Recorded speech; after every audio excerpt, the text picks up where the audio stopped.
When you have your girls, you're never alone. You get together for coffee, maybe to work out, or just to laugh. We created Hey Girl, just for you. Can't wait for you to join us. Hi, everybody. Welcome back to Hey Girl. I'm Kim with Yes. an E. And I'm Kim with an I. Hello. I love the co-host. So glad you're here. Welcome to Hey Girl episode 7. I'm so Yes. glad everyone has tuned in today. It's a beautiful sunny day, and I'm just thankful for another day of life. How about you, Kim Jacob? Oh my goodness, I am too.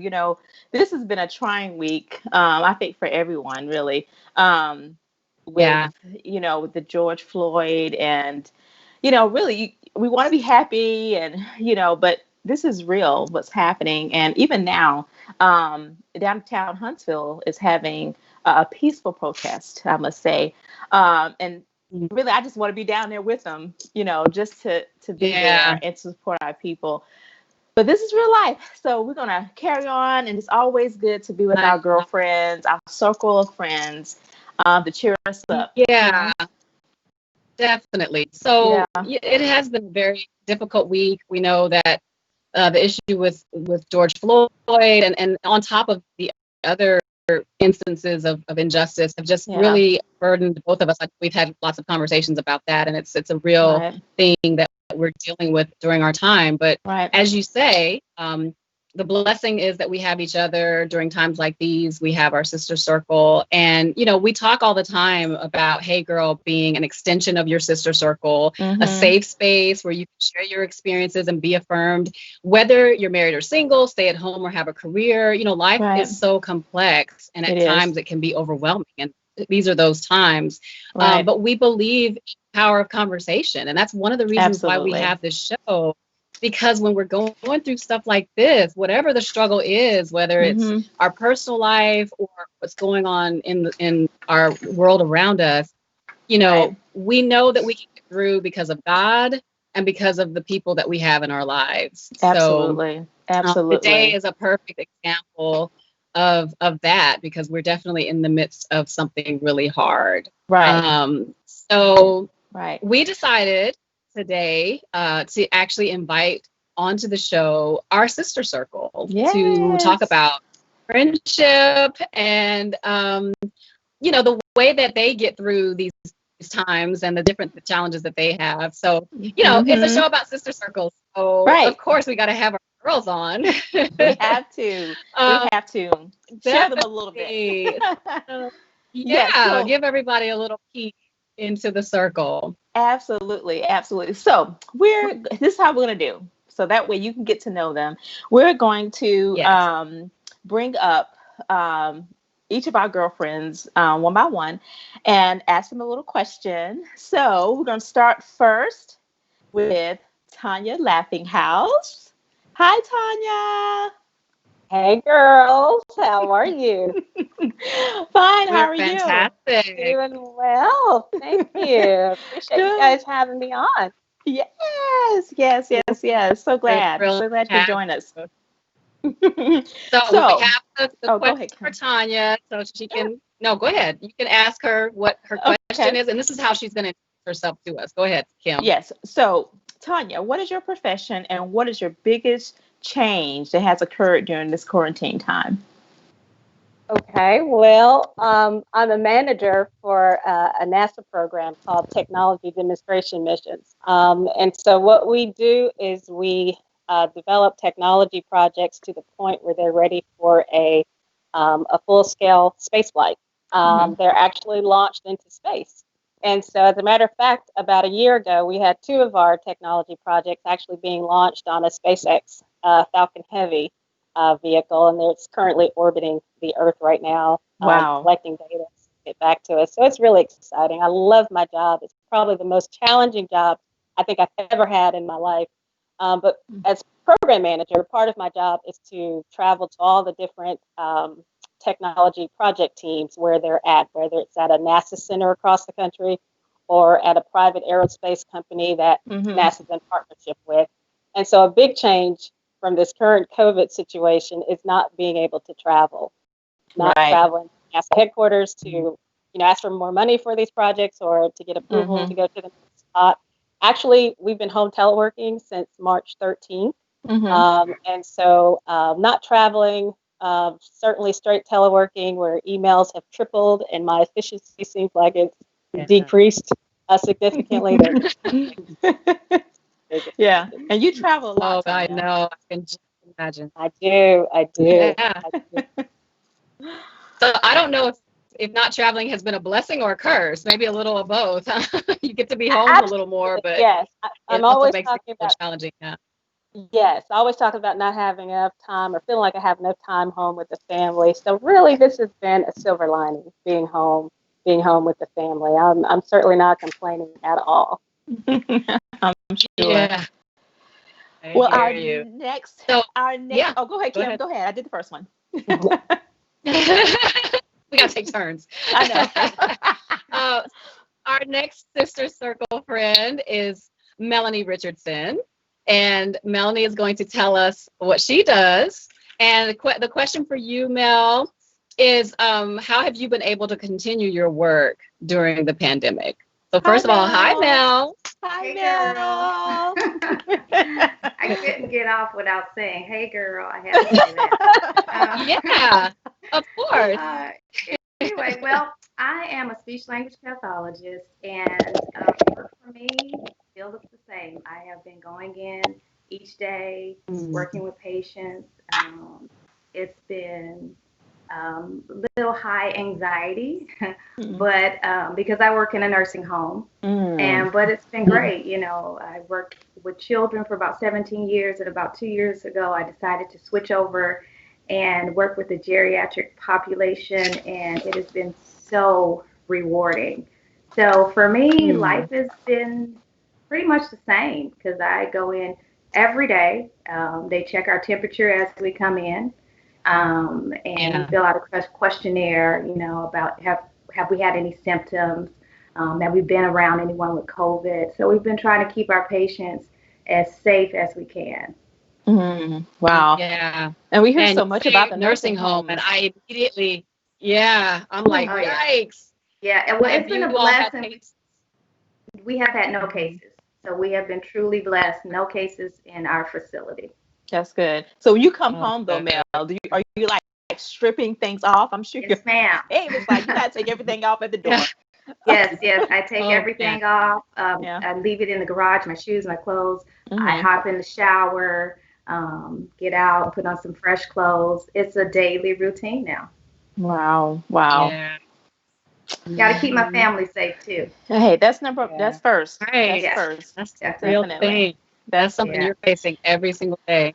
Yes. Absolutely. Well, all right, next, Kim Jacobs, we have to bring in our next friend. I know. Our next sister friend is Yen Andrews. Hi, Yen Andrews. Hey, girl. Hey, girl. It's so good to see you guys. I know. It's so good to see you, too. So honored to have you. Thank you. Thank you. Yes. It's so awesome to be here.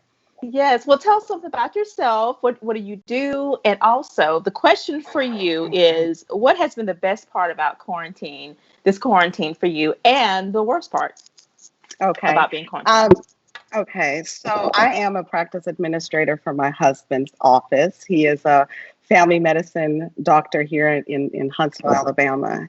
And I have the pleasure of working with him, which is all fun in itself, right? But no, I'm serious. Yeah. So, along with that comes a lot of flexibility. And so when we talk about the quarantine, I did have the flexibility. It wasn't too difficult to transition into working from home, and I still had the blessing of being able to remote in and take care of my responsibilities. And so the great thing, I would say, the best thing about just going under some social distancing is just the break in the routine. Yeah. I needed that break and I didn't realize it. Oftentimes, at least in my household, we're always looking forward to the next holiday because it's a break in your daily routine. So, I can't wait till July 4th, or I can't wait for Christmas. Always because you're constantly going. Yeah. Because we're constantly, our house is just kind of a household that's always moving. And so that's been the best part, and not feeling guilty for not having time with the kids, because now it's sitting on your lap. So having all those opportunities, just at all times, 1 o'clock in the morning, the son will come in and say he wants to talk, and so you're not thinking about, oh, but I have to get up early and you got to go to school. So that's kind of been the biggest blessing. The worst part, or I would say more of the challenge, has just been I'm an introvert, so I need my time, but they're home. You're still here. They're always there. Always. All the time. Yeah. Always. Yeah. I think we're all dealing with that. You see how we reacted? We're like, yes. Yes. So I'm really just trying to figure that out and not be, offensive, because I do need my time to recharge. But I would say the biggest challenge, again, the second biggest challenge is my husband, like you, Mel. My husband is a medical doctor, and he had to keep going to work, and so there's those moments where the anxiety sort of builds, because I don't know if this is going to be the day that he's been exposed. We just always operated at a little bit of anxiety for his safety, for our staff's safety, our nurse practitioner safety, it's just everyone that's involved. So that would be the biggest challenge, I would say. Yeah. And I would think too, being married, just like you, Mel, for Dave, for your husband, Dave, just being, and with Ray being there with the patients all day and then come home to you. I mean, I'm sure you're definitely being, cautious about that, strip down everything before you walk in this house. Absolutely. Yeah. That could be scary. To take a shower. But something you said, I think, is so key. Yeah. But it's that undercurrent of, I don't want to say fear, maybe low anxiety, just nervousness, just knowing that your spouse, Yin, or for you, Mel, that, every day you're going out there and then they come home and it's like that undercurrent of, did I wipe everything down? Did I put everything? Was I extra careful today? Because it's not just you who is at risk. It's now everyone in your home. So that undercurrent of anxiety, I imagine, can kind of wear on you after a while. Right. Yeah. Right. Yeah. Real quick, I want to say hi to some of our people who have logged in. I see Shauna Bridgman and Chandra. I see Jessica Dudley. Hey, guys. Hey, Ashley Jacobs. Hey, Ashley, Nicole. So glad y'all have joined us today. So good to see you. Yeah. So good to see you. See you guys. So my question, we started the conversation off about me talking about the current situation with George Floyd, and all of us have children. We're married, and three of us have boys, that we're trying to raise. And for Mel, I'm going to direct this question to you first, because you have grown men, your boys, one that just graduated from college. Yes. I mean, I'm a nervous. Congratulations. Yes, congratulations for that.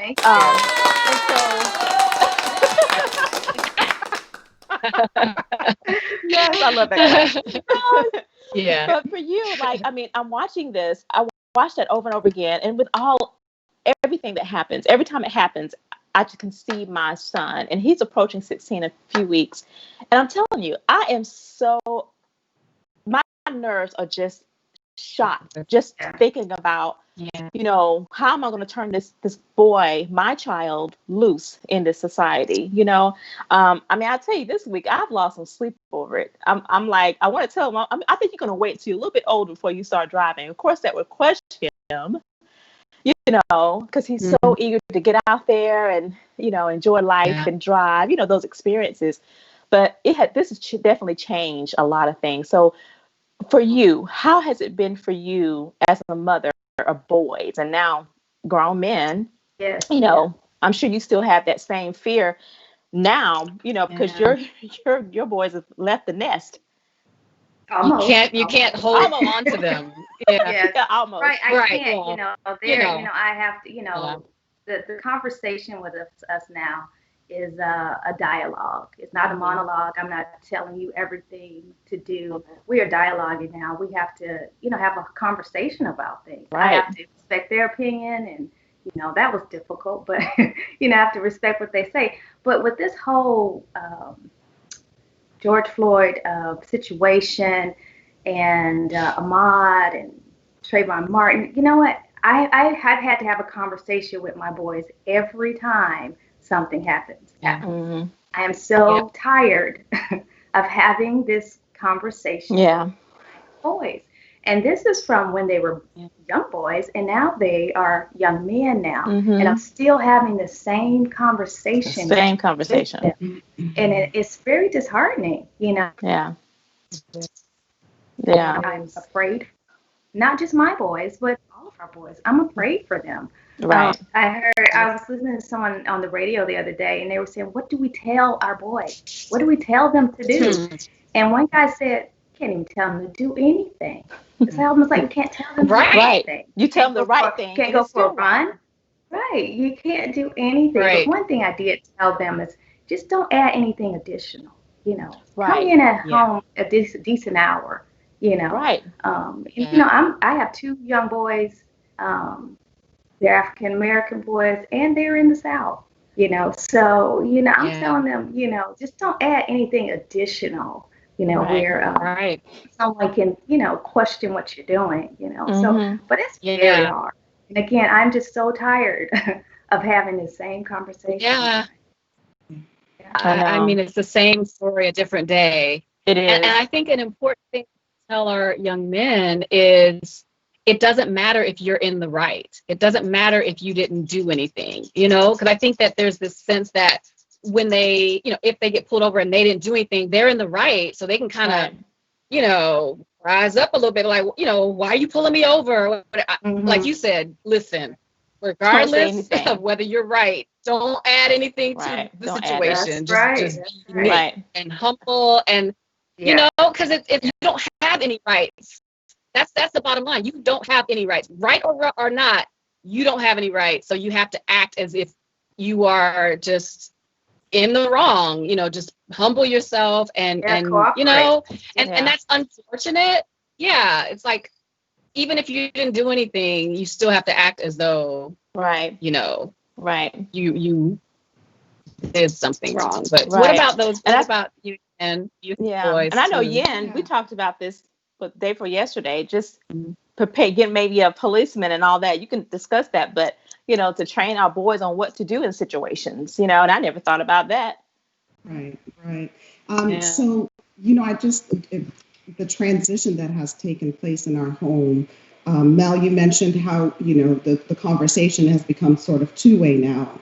And so in my house, it's now my oldest son, he's 16, is approaching me with the questions instead of I'm coming to him and saying, hey, I need you to, do you understand what this, I don't have to do that. He's coming to me. So there's been a shift, there's been an awareness that sort of now is residing within him.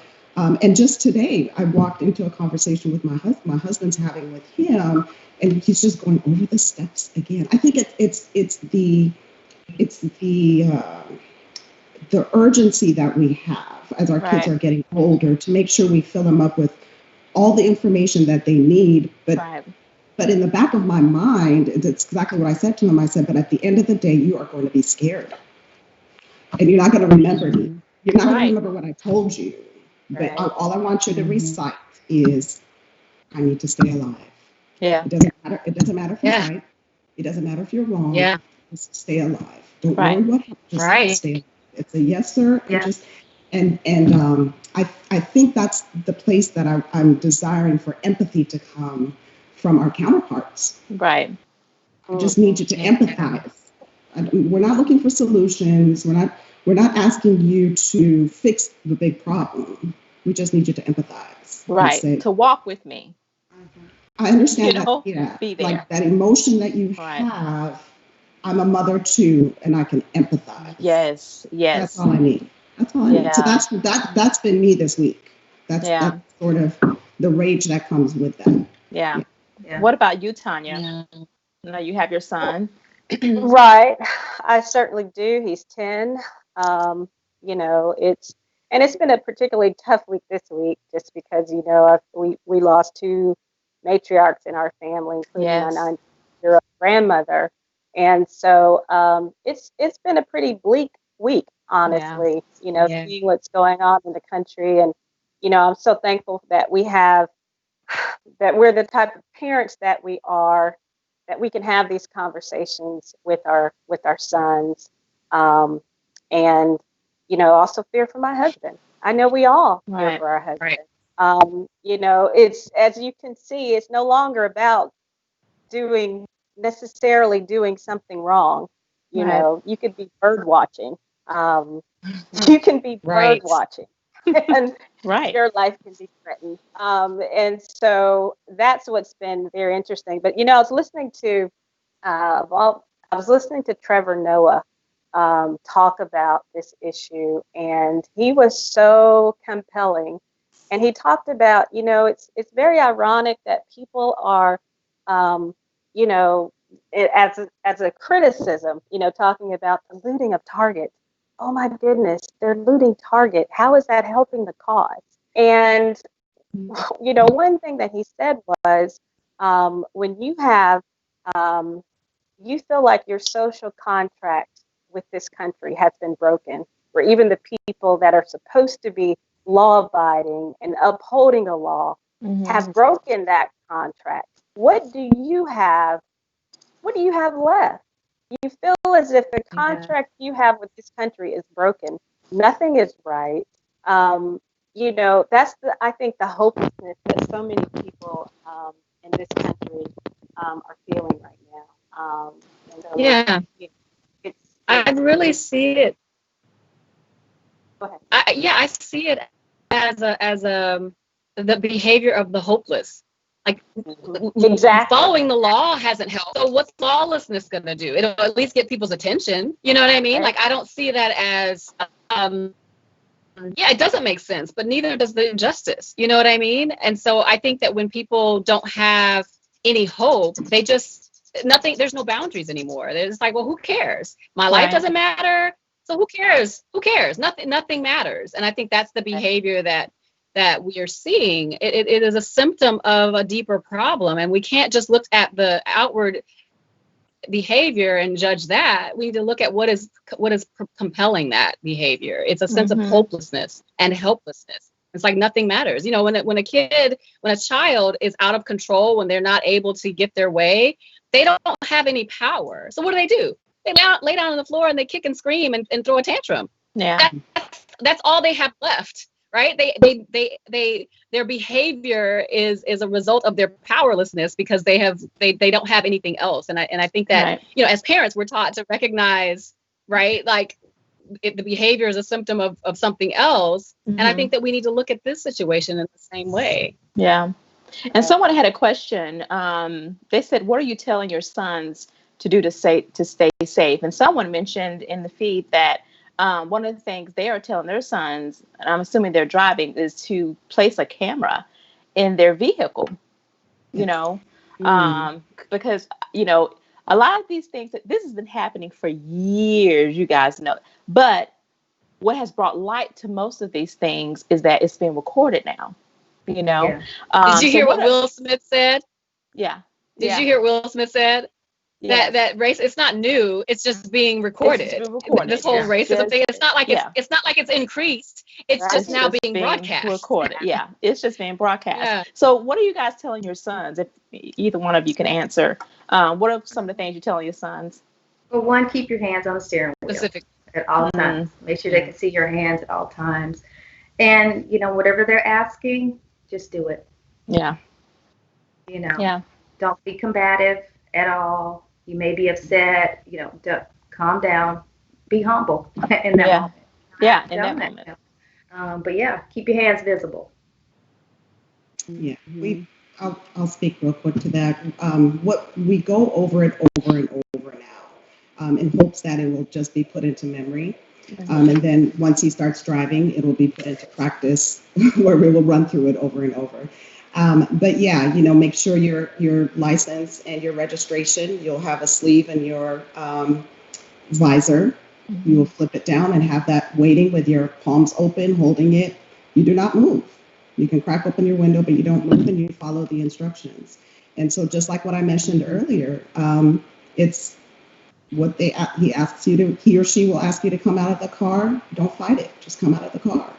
If they want to handcuff you and take you downtown, go, but don't speak. As long as you're a minor, so going over what your rights are, as long as you're a minor, they can't speak to you without your guardian or adult being there. You speak your right, and so just trying to inform him as much as possible, but like I mentioned before, but just your goal is to just be safe. Yeah. Just to be Come safe. home alive. Oh, Come home alive. Right.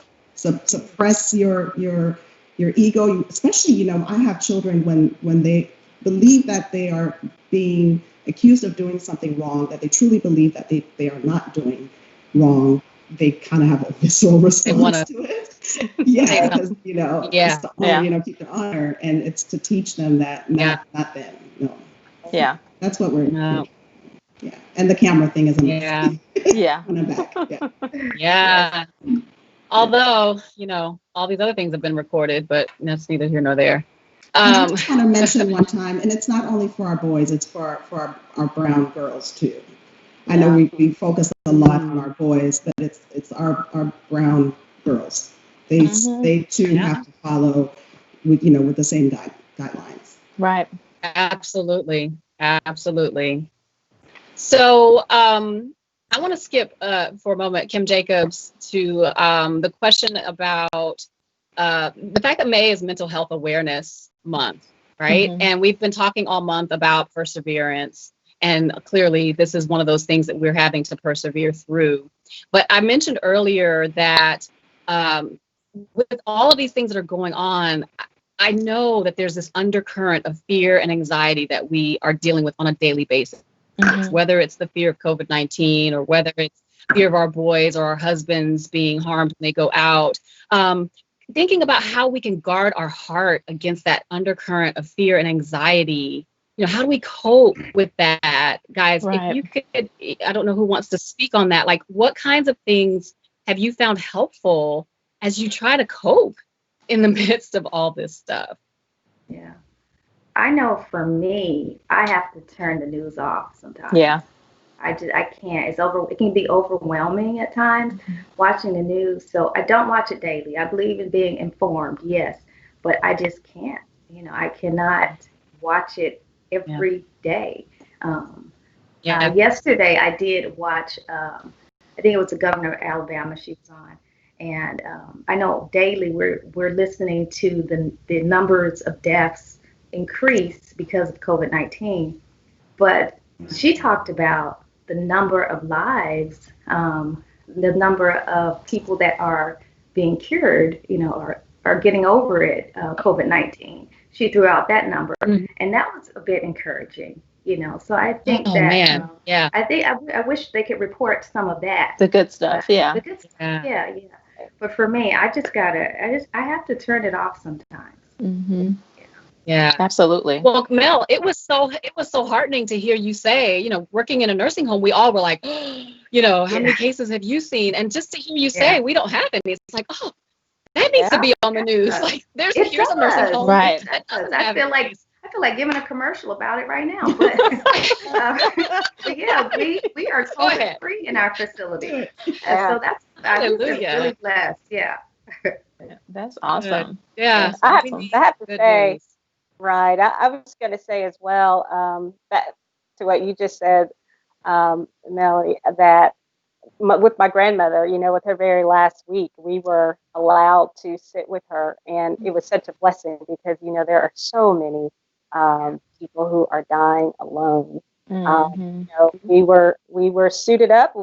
Temperatures were checked. We could only go in 2 at a time, but we were able to be with her the final week. And so I'll always cherish time for sure. That is such a blessing. Yes, absolutely. No, I was saying it's such a blessing because I've heard so many heartbreaking stories of people who couldn't be with their loved ones. Exactly. Back to your question about stress, Kim, and just how you're coping. I'm part of a group at NASA that they established after one of the shuttle accidents, and it's a critical incident stress management team. And so we're trained every year to really provide peer support for our team members. If a team has lost suddenly a member, someone, a sudden death, suicide, anything tragic that's happened to a team. And so we go in and talk about the signs of stress and anxiety, and because as stress increases, your performance decreases at work, and so it's very important to stay on top of that. And so for me, in terms of just how to cope, I try to be very observant how my body is responding to stress. Either I notice I'm getting angrier a little bit more, difficulty sleeping, all those things. That happens. Having low energy, having really low energy, those types of things. And so it really pays for all of us to be observant how we're responding. And a lot of times, even after a big trauma happens, it's the fact that your body is responding normally to an abnormal situation. And I think certainly COVID environment and with all that's going on nationally in the news, we're responding to that. Our body is responding to that, and so it's very important to be to watch for that and to take all the precautions that you can. Right, and I think you said something that was important, Tanya, is just to notice, to watch. Right. One thing is for me, I can tell when I'm about to go into a slippery slope. When I'm getting a little anxious and you kind of have to snap out of it, So I want to be around my friends, my sister friends, call or whatever, go out to dinner or something like that, to help. And I know a couple of weeks ago we had Dr. Danella Knight on, which is one of our friends as well, Dee. And she talked about our mental health on that episode and having a coping kit. This is one of the things I was like, I love this idea, is to have a coping kit. Kim, you tell more about that coping kit if you want to. Yeah, sure. Yeah, we've been talking about it for the past couple of weeks because it's so awesome. It's something that the Therapy for Black Girls, one of the podcast episodes, suggested that you have for yourself in preparation for those times that are going to be difficult. They're coming. And so, you fill this box with all the things that comfort you, that can distract you, that can, get you through those particularly emotional times in your life. And Danella was saying, it's an awesome thing to have a resource for yourself, basically. And I think it's so key, Tanya, to have that awareness when you're getting to that point that, your stress level is rising. And when you are able to notice that, then you can, use that resource that you've created for yourself. So we wanted to ask each of you, if you were to have a coping kit, maybe now you will prepare one for yourself. What kinds of things would you put in that box? Like what kinds of things help you when you're dealing with stress? I think me first, a little chocolate will be in there. Absolutely. I knew somebody was going to say chocolate. Like, you have to have that. Yes. And then some physical exercise, something, like for me, 3 or 4 times a week now, my mom and my 2 sisters and my nieces, we get online and we get on Zoom and we exercise together. So I have to put my laptop in there somewhere. I love that. And it really helps because afterwards, we get on. After we exercise, we talk for about 15 or 20 minutes. After that, just checking in, see how everybody's doing. We communicate often, but not as often as we do now. So I have some chocolate, and I have to put my laptop in there so I could get some. I could be connected to people and get some physical exercise too. Yeah. What about you, Yan? I would have a not a small piece of chocolate. I would need one about some chocolate. Chocolate makes everything better. Yes, everything great. And I would need a little cup of coffee too. Those two go very well together. Yes. I would need my iPad because I would need access to my Bible. So spending time in the Word has gotten me through. I don't even know what week we're on now, but I would definitely need that. Some nice socks, soft socks. And yeah. And aroma candle of some sort. Probably if I could put my husband in there too, because you need that sounding board. I need to, it's gonna be a pretty big box then. I'm guessing. So, I'm good to go. That would work. What about you, Todd? Since we're talking about guilty pleasures, and I know my husband listening, he's rolling his eyes right now. I have a package of red Twizzlers. My love. It's circus peanuts. Oh, I love circus peanuts. Oh, wow. But for me, in terms of Melanie was talking about exercise. With this teleworking that we're doing now, I have found that I have got to, set limits as to when I end my work day. Start extremely early. When we first started the teleworking, I was working out in the morning and then logging on. And then I was finding out when I was logging on, I was already like almost 45 emails behind. And so that's stressful for me. And so I'm like, okay, I'll start a little bit early, but I have to cut it off and then go for a long, hard walk. And I'm almost pouting when it's raining. We've had some weeks where it's been raining quite a bit. So when I go outside, it's pretty rough. And I've also found calling my mom during that time. I'm usually call her on my way to work. When we were commuting. And now that I'm able to walk, that's our time to talk. And you all know my mom. I think she's one of the wisest women in the world. And she's certainly my sounding board. Also have to say, as far as the coping kit, I don't know about you all, but virtual worship at our church, at Oakwood University Church, and I'm sure for all the churches, has been amazing this time. And my husband, he's head deacon at our church. And I think I've told you guys this before on one of our Friday night couple of FaceTimes, but he is able to actually sit down and look at the service, with I don't know about you guys. Sitting with my husband at church has always been something. It's very simple, but it's very comforting, and I'm never able to do that because he's always busy, obviously. But he has it's been life-changing for him because he's able to sit down and enjoy the service. And now he's pivoted into he's the welcome committee for anyone who's on saying hello from South Africa. And he's like, hey, look, how are you? He's texting the pastor, hey, can you announce his mother's 90th birthday? Honey. And so that's been wonderful. And just seeing him be able to watch church as a family together, that's been extreme. Yeah. But and Scott is going boo. He's saying boo, boo. Probably to the candy. Yeah, maybe that's what it is. The candy.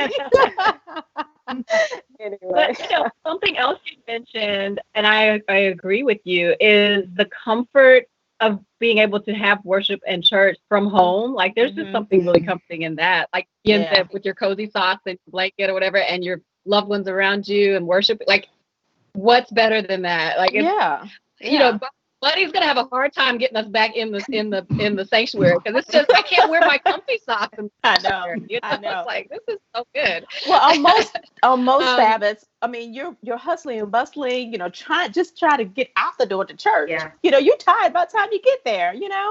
And if you come home, it's too much. So this has been a wonderful time to rest. Definitely, just to rest. You didn't realize, you don't realize, at least for me, I didn't realize how much I was going, just constantly going. And like you, Tanya, I'm teleworking from home now.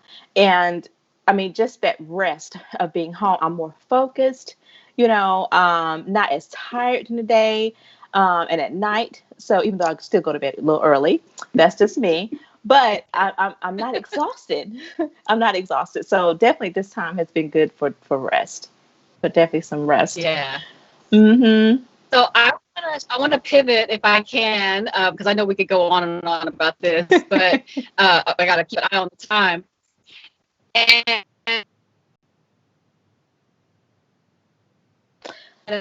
okay, I think we lost Kim a little bit. Okay, so we have to guard our hearts from watching the news too much, taking in too much. Sorry, what? Okay, I think we've lost you. I'm gonna ask the question. We've also talked about COVID-19, and which of course has been we've been talking about lately. Before we talk about it today, we're gonna show a clip of all the things, work from home and all these things that you hear on the news. Like you said, Melanie, just backing away from it, you walk away so confused. So we're gonna play this clip for you guys. Yeah, I really don't understand why everybody isn't following the same rules right now. They're very clear, so let's take a minute and let's go over them again. First, you must not leave the house for any reason, unless of course you have a reason, and then you may leave the house. All stores are closed except those that are open, and all stores must close unless, of course, they need to stay open. This virus is deadly, but don't be afraid of it. It can only kill people who are vulnerable and also those who are not vulnerable. We should stay locked down until the virus stops infecting people. And it will only stop infecting people if enough of us get infected that we build immunity. So it is very important that we get infected and also do not get infected. You should not go to the doctor's office or the hospital unless you have to go there. Unless, of course, you are too sick to go there. This virus has no effect on children except for those children in which it affects. The virus remains active on different surfaces for 2 hours or 4 hours or 6 hours, but in most cases it's days and not hours, and it needs a damp environment or a cold environment that is warm and dry in the air, unless the air is plastic. Schools are closed, so you need to homeschool your children unless you can send them to school because you are not home. If you are at home, you can school your children using various portals and online classrooms unless you have poor internet, more than one child, only one computer, or you are working from home. Baking cakes can be considered math, science, or art. If you are home educating, you can include household chores within their education curriculum. And if you are home educating, you may start drinking at approximately 10 a.m. every day. If you are not home educating children, you may... Watching this. Did she say that we could start drinking at 10 a.m.? And that was okay? Start drinking at 10 a.m. Oh, man. If every mother wasn't feeling like this, especially at some point, especially those first few weeks. I mean, I was just like, I'm going crazy with all this information, and then have to homeschool, then have to telework. It was an overload and contradicting information. Like, do this, but don't do this. Oh wait, do this and then do this, but not if you do this. Right. Yeah. So how has the information? Oh my gosh. So the information that's coming at us, how has that been for you, and how have you managed your sanity with all the different information that we're getting? I think for me, I've just had to narrow it down to a few things. Wash your hands. For me, I come in, I shower every day. It's a daily routine for me. Mm-hmm. At work, or if I'm out, wear a mask. When I get in the car, I sanitize my hands. It's just the basics for me now. Because the information can be so overwhelming. And like the video, it's like you do this, but you don't do this. So it's just overwhelming. So I just narrowed it down to a few basic things. That's all I can do. Yeah. I hear you. For me, I have solved it all by doing grocery delivery now. So we just don't go out. Yeah. I've gotten into it finally and love it. It's wonderful. But before that, Scott was our provision runner. So he was the one we were sending out. He's like, you don't love me. But the man is supposed to go out to hunt. So right, absolutely. There you go. It worked out fine for us. We learned it. So, but I think just trying to stay on top of things, because, as Elaine Vanderpool was on your show a few weeks ago, and she was saying it's so dynamic and it's changing always. I mean, constantly. I was shocked. You know how much I travel. I was shocked the other day to hear that the medical director on the Today Show flew from New York to his home in New Orleans was masked up, gloved, and caught COVID. And he believed the droplets touched his eyes in the cabin. The only thing that wasn't covered, right? Only thing that wasn't covered. And I'm like, Wow. I don't think I'll feel safe to fly again, honestly. You know, it's really something. I mean, I don't think things are going to get back to normal for quite some time for me. Yeah. You know, where I'm keeping the kids at home as much as I can. You know, they don't need to go to the grocery store. They didn't go to the grocery store with me before all this. Right. So, you know, there's just, we're just not playing around, and I don't need to go to any store that's not essential for me. I completely empathize with business owners, and I understand you know, I can see all sides. You know, people have to make a living, you know, and I've got elderly people in my family. You know, I have a mother and father that I have to be careful about who I come in contact with. Right. You know, it's all about protecting someone else for me. It's not about what I want to do, you know, what my rights are. It's about protecting those I love. And Absolutely. So that's going to dictate how I conduct myself during this. Yeah. Yeah. Well, go ahead, Kim. Okay. Go ahead, Kim. Oh, no, I was gonna see if Yen had anything to add, and if not, I was gonna go on to the next question before we run out of time. I know. I would just put a little bit in there. And so I have a background in public health. And so I kind of liked all of this. There was a side of me, because I was safe in my home, right? But it was so interesting just to see everything play out, you know, from this unknown thing and figuring it out and having public health recommendations sort of develop and go, working closely with the medical team. I sort of enjoyed it. So I wasn't overwhelmed. I think it was just the unknown was the one that was the unknown of it all, and still is what's a little bit overwhelming. Yeah, the unknown. Definitely the unknown. Really. That's interesting, Yen. I forgot about that public health background. So this was sort of like a study for you. Yeah. I mean, after we talked to Dr. Rice last week, I mean, Yen was like all over it. Oh, I love this. I would just love to sit down with her. I would just love to have a conversation with her. Wow. So yeah, definitely. Yeah. So we've been talking about the next series being about what I've learned during this time, and I think all of us can say we've learned something about ourselves during this time. So could each of you say what possibly you've learned or discovered about yourself, your marriage, your kids? Anybody can just say life anything. in general. Life in general. Yeah. Yeah. Yes. Yes. Yes to all of that. I found this wonderful quote, and I think I even posted it on my Facebook page a little bit ago, but it was from a child psychologist, and she said, working, parenting, and teaching are 3 different jobs that cannot be done at the same time. It's not hard because you're doing it wrong. It's hard because it's too much. So do the best you can. Oh man, I love that. Yeah. Very nice. Yeah. That's man, we could end the show right there. Yeah. Well, you know, that's it for today, guys. I have to take my hat off to all of you, because you all have small children in the house, still in the home, and you're doing all the homeschooling. I haven't had to deal with that. So, I mean, kudos to you all.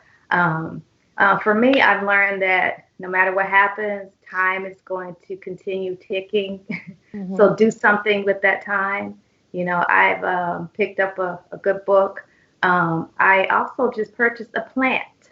Pray for my plant, because every plant that comes in my house does not survive. But it's been 2 weeks now. All right. It's 2 weeks, and it's growing. It's still green and everything. So praise God for the green plant. Yes. So do something with your time. I've learned to do something with my time. Yeah. So can I jump in right there, because I am, if my family was listening right now, they'd be like, "Oh, mommy, that's you," because I'm terrible. My husband was like, "If you can't keep a plant alive, are you going to be able to keep our children alive?" But my mom gave me some herbs the other day because she's Miss Gardening lady, right? She's got all these things in her. She gave me some, and she was like, "Oh, go plant these at home," and I'm like, "Okay, girl." She gave me like 4 different herbs. I got one that has survived. I got my mint is doing well. Don't ask me about the other ones because they did not survive. But anyway. Oh, wow, that's great. So I learned 2 things. One, multitasking doesn't necessarily mean you're more efficient. It doesn't mean you're more that tasks are completed in with quality. So I know there's lots of times there's a push that you just need to multitask, do 4 or 5 things at once. But I quickly learned once we were contained in our home that, there's 5 or 6 different things happening. I have 3 kids that are being homeschooled, 3 different grade levels, plus work that I have to end the house. And I was trying to multitask, and I was not as efficient. So multitasking is, we've got to stop that language. At least it's not going to be a part of my dialogue. And then the other thing is that time is fragile. Like time is fragile, and what you choose to consume that time with is really up to you. Right. And so I know when we first were bound to the house, I was thinking, and I felt it. I was like, it's so great not to be running around. It's so great not to have to do this. Life has slowed down. It's great. But I still at times made a choice to make myself busy at home. Right. And so I consumed my time again with things that I didn't have to necessarily. And so just that time is real fragile, and it's up to us. It's up to me what I choose to do with my time and how I value it. And so those 2 things are the things that I learned most. Yeah, that's good. Mm-hmm. Well, this has been awesome. Yeah, go ahead. I was just going to say, Yin also has helped save us with online schooling, because with me teleworking now, Scott starting a new job outside. It's all. I'm here with the kids now, and thank God for Yin texting me. Is Scotty going to join the Zoom call that's going on now? Thank you, Yin. That's what we're here. You are so welcome. This is what we're here for. I know. Thank you. Listen, that is a perfect segue, because I was about to say the blessing has been that the way that we've gotten through a lot of this stuff is with each other. Yes. The fact that we're going through it together. What would we do without our sister circle? I know. I need it. And it's so good just to have a sister circle.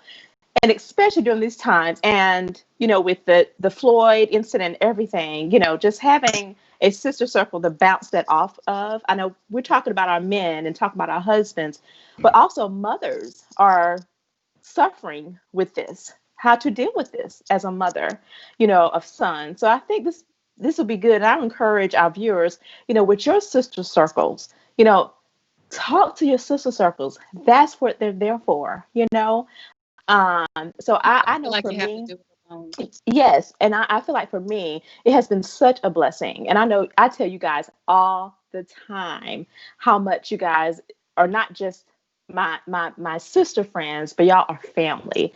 And that just means so much to me, that you can come to me about anything, and I can come to you about anything, right or wrong, and that's it, Help each and other. You help each other through it. Yes. Mm-hmm. Well, we're gonna have to leave it there. I keep looking at the clock. I'm like, we don't have any more time. This has been awesome. Thank you guys for being our sister circle. Yes. Thank you for coming on. Thank you for sharing your experiences and your how you're dealing with it all. This has been so good. Like, we can keep this going for another hour. So, and it may be another topic for another show, just with us. Because I see all the comments, with everything that's going on now, with the conversation. I think it needs to be continued. So that could be another topic, Kim. Yeah, we got, this is sort of the wrap up show. We went over several things that we talked about. So we'll schedule another wrap up episode where our girls will come on and we can just kind of do this all over again. Yeah. Okay, so bye guys. We're gonna say goodbye to you. Bye, love you. Love you. Stand by. We have our scriptures for the day that we're gonna close out with, and these scriptures are all about friendship. Yes. So our first scripture for today, talk about friendship, of course, and your sisterhood. It says, "My dear friends, you should be quick to listen and slow to speak or to anger." That's James 1:19.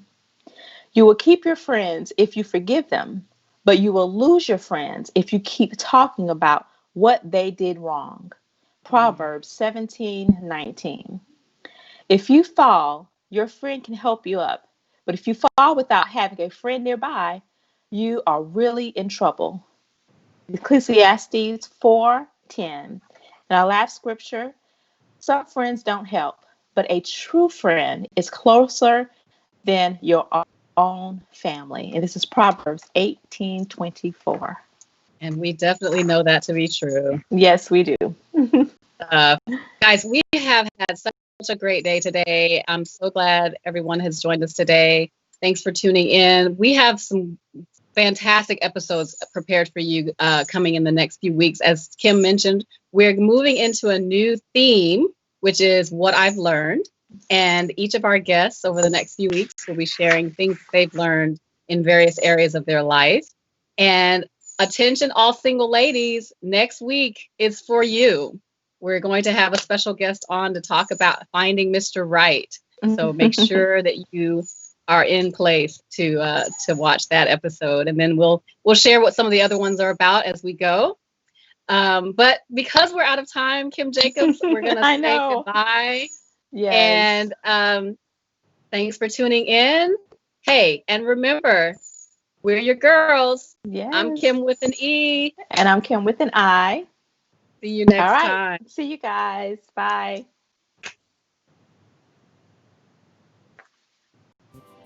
Hey girl, thanks for joining us today. We hope you enjoyed the show. If you did, please like k.roper at Hey Girl on Facebook. Also, follow Kim Jacobs and Kim Roper on Instagram and Facebook as well. That's Kim with an I and Kim with an E. We have all kinds of Hey Girl stuff happening during the week, and we don't want you to miss a thing. Be sure to tune in next week, and don't forget to bring a friend.